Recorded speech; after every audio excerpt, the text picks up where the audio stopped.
Hey guys, today is January 4th, 2024, and I wanted to give you an update, a non-eventful update for this winter in the greenhouse, and I wanted to show you my Corky's honey fig tree. I only put dried up leaves in there, and I covered it up with an outdoor freeze prevention bag, which is waterproof. So the water's been just beating right off of it. Snow, slides right off of it. So far it's been great, but the only way to tell is this spring when I uncover it and see what kind of damage the two branches have retained. So hopefully no damage, but we shall see. It's been a really mild winter. Today is a beautiful 36 degrees Fahrenheit, but my thermometer inside the house that I set up in my greenhouse says that it's 50 degrees in the greenhouse. And so we're a zone 5B. We were a zone 5B. This year, in 2023, it was determined that we are now zone 6A. But I mean, how much of a difference is that? Not really much. So here's the greenhouse, and in the mornings, on cold mornings, the glass is all frosted. And the inside temperature this morning was 28 degrees. And so still good, still okay, as long as it's over 20 or 20 and over. It's really nice and toasty in here. The thermometer here says it's 52 degrees. I've got two heaters set up in here, but because my electrical line is only a 220, only one can run at a time. And so I don't have it set up yet with electricity and all that good stuff. This was sort of a temporary solution. I have a propane tank fan here, heater for those nights like that are emergency situations. And they all look like they're budding out, but this is what they've looked like since I first put them in here, and there's really been no change, which is really terrific. They're looking great. And we've had some really, really cold nights.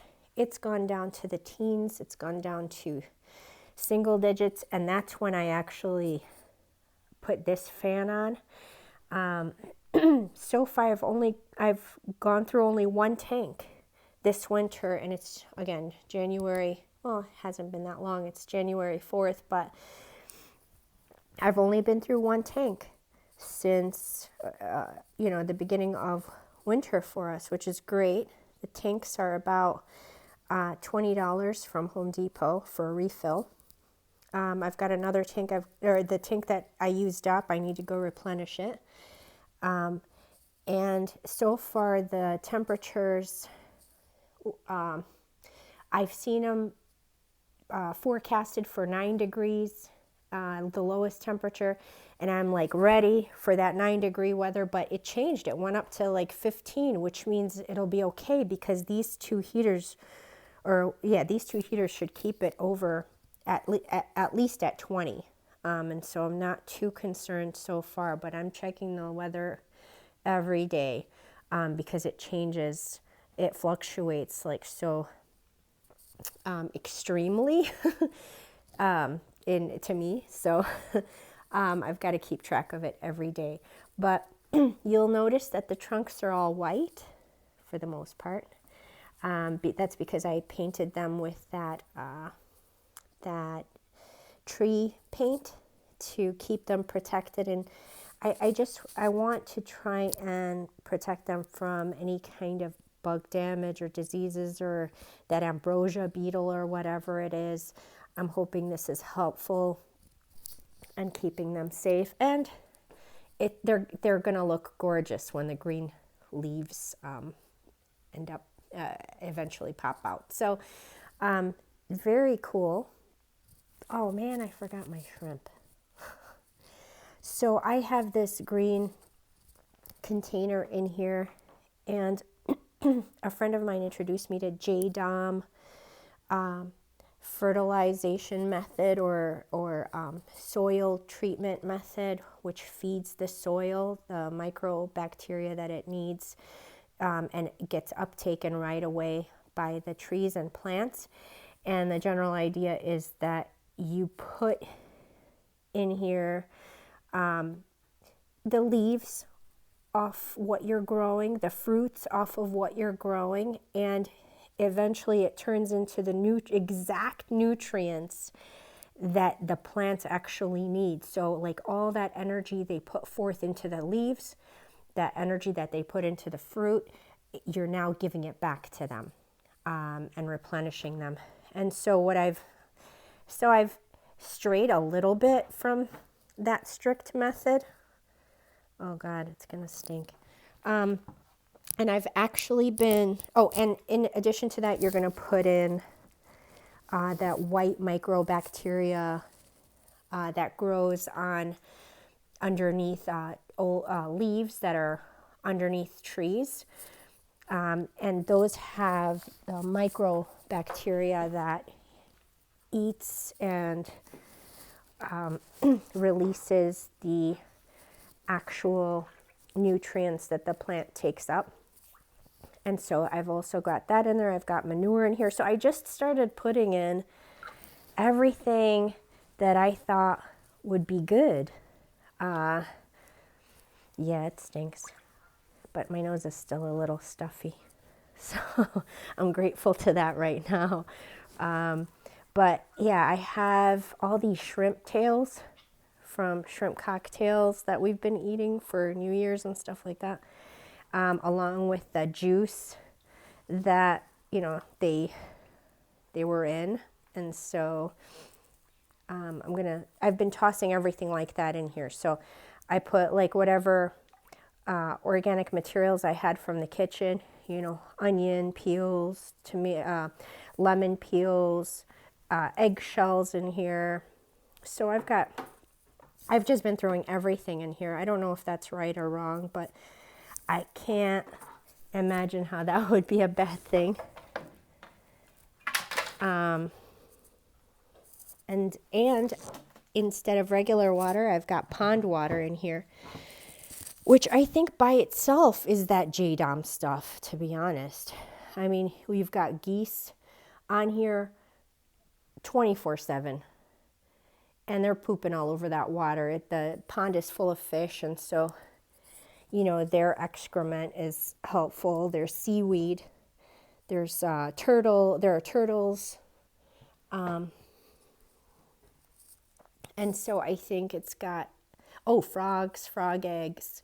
So I think it's going to be fantastic in here. But it takes a while to break down. Like this should take up until summertime, and especially it needs like warmer temperatures to continue to break down everything. This is my loquat tree. It's doing awesome. We've got two of them in here. One of them is clearly dominating, and then here's another loquat tree.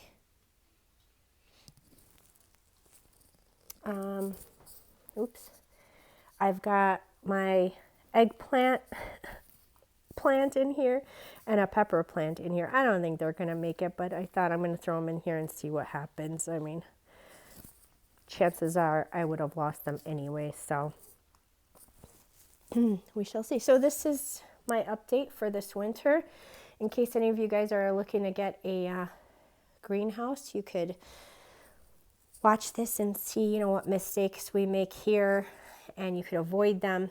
But so far, so great with the 2 heaters. One kicks in only. And then if like this one was working before, but now it's not working, now this one's working. So either way, the 1 heater so far has been awesome. working just fine. And I've been watering them once a month with that stuff. And you don't use it like full strength. I'm new to this method anyway. I won't be giving them any kind of store-bought fertilizer. I'm only going to give them this. And that's the general idea, is you're trying to fix the soil. Although, you know, I also watched the video and they said if you've been using regular fertilizer, you know, the plants might be addicted to it already. And so I'm going to risk that. And I will just feed them this stuff, maybe more of it, you know, than less. And so what the general rule is 1 cup to 1 gallon of water. And I would be using the pond water anyway to 1 cup of this. So I've been putting in a little bit more than that. And I'll be feeding them all winter with this stuff. So I believe that it will do good things for them regardless.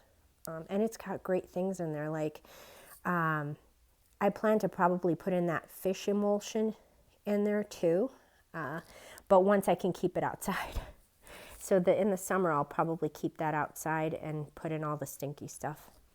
And it might break down better. But that is my update for today. And I'll do another update later on this winter and tell you of any issues we've had weather-wise. No critters are in here that I can tell, which is great. And that base is really helping. That I had my husband keep high the base, because the option is you could cut it and make the doors are flush, like are rolling around on the, or you know, level with the ground. And so I could have had a flush sort of threshold there, but I wanted to keep that piece there to keep out any mice and that sort of thing, or make it a little bit harder for them to get in anyway. And so far so good. We've got nothing in here other than these trees.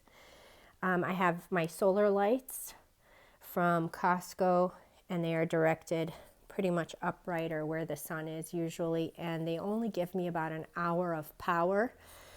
And so these lights come on at about 4:30 when around dusk. And they stay on for about an hour and then turn off. So anyone that's like, oh yeah, solar power is the way to go. Because we don't get sun. You don't get much sun at all in the winter, especially here. And so if you're looking to power something with solar, I mean, it's got to be something major, like some major big panels.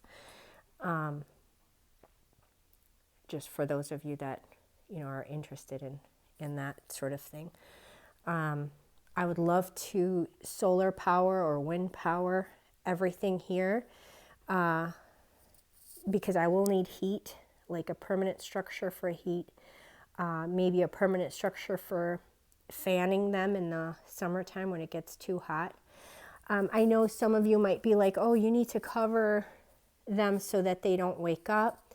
Well, I'm testing it without the cover. It has a cover for this greenhouse, but you know what? If I were in Florida or if I were in California, we're not covering our trees, right? They're out in the sun, and I want to minimize the trouble for myself. And so I'm testing it out to see, I mean, if they start waking up, the temperature is too high in here or something. It's been high. It gets up to 70 degrees in here sometimes, and they still don't wake up. So because it's like a couple of hours, and then, you know, by the time nightfall comes, it's freezing outside. So I don't think it's enough heat or enough sun. And I think they're smart enough in their natural ways to, you know, avoid being confused like that. I think if they're in the house, that's a different story.